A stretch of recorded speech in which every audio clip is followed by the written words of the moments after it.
Magandang umaga mga kasaka. Dito ay nagpapalinang tayo at nag-basil na ng triple 14 ang ating kasama. Magpupunla tayo dito ng Big Auntie Plus ang piling binhi ng may-ari ng palayan na si Kuya Glenn. Bukas ng maaga ang balak naming pagsasabog ng binhi.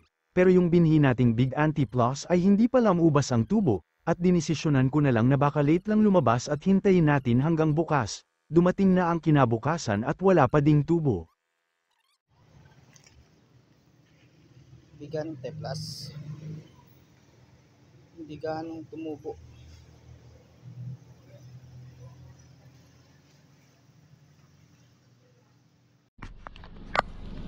Ito ang ipinilit sa ating Bigante plus.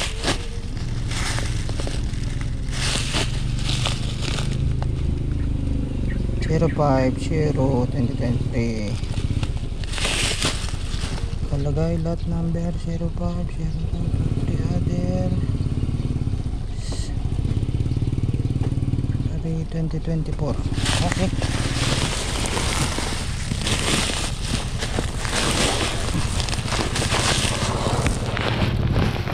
Pagkalipas ng ilang araw na babad at kulob sa ating panibagong binhi ng Kuya Glenn ay ito at napakaganda ng tubo, at naisabog na din natin sila. Yung nasa tabi nating punlaan ay para naman sa aking taniman na kalahating ektarya at binigyan naman tayo ng DA ng RC222.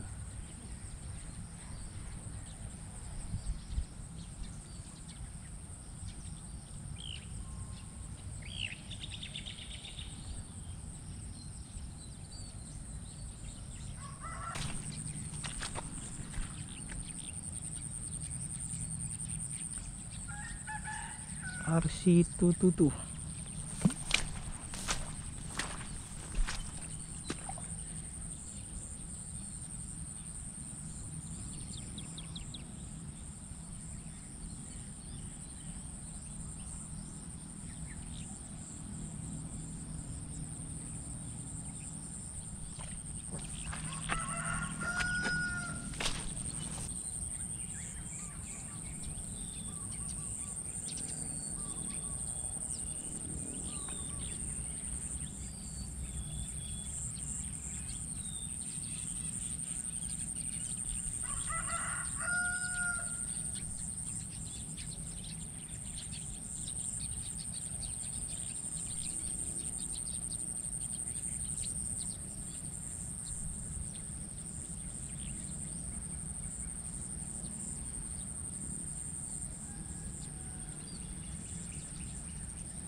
Pagkalipas ng 3 araw ay bumisita ulit tayo at ito na ang mga itsura nila.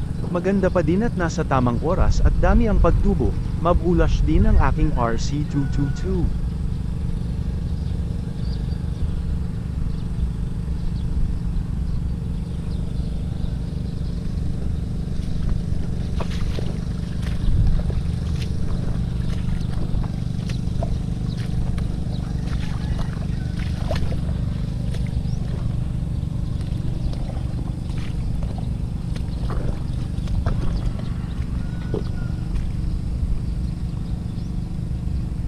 Ganda. Ganda ng tubo.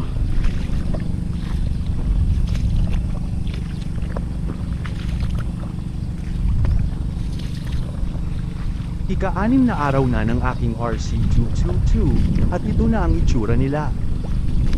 Simple to.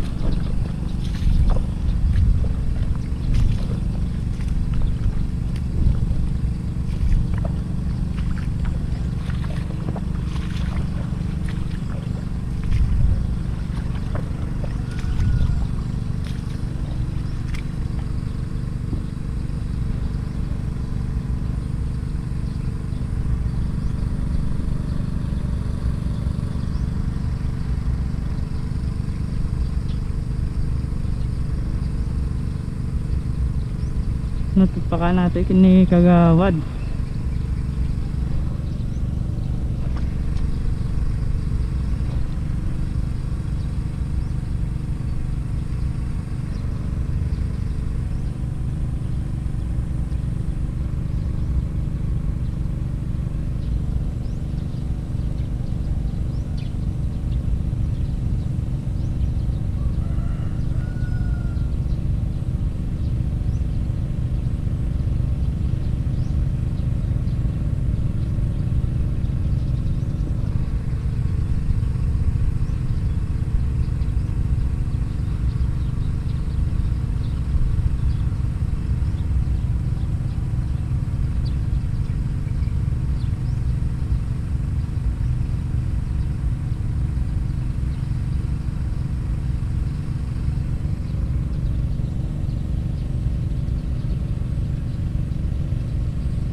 Ngayon ay ang ika-6 na araw ng hybrid na binhi at ika-9 naman na araw ng ating inbreed, at ito na ang mga itsura nila. Salamat sa panunood at hanggang sa susunod na episode. Maraming salamat.